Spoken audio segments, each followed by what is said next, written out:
மனிதன் என்பவன் தெய்வமாகலாம், மனிதன் என்பவன் தெய்வமாகலாம்.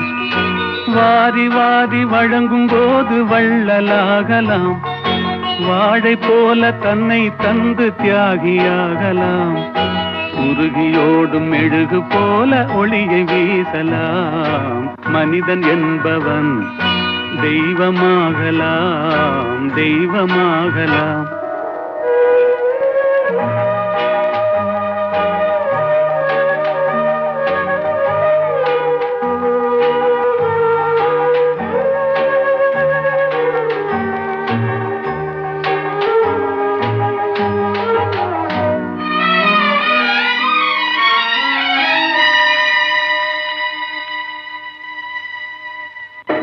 ஊருக்கென்று வாழ்ந்த நெஞ்சம் சிலைகளாக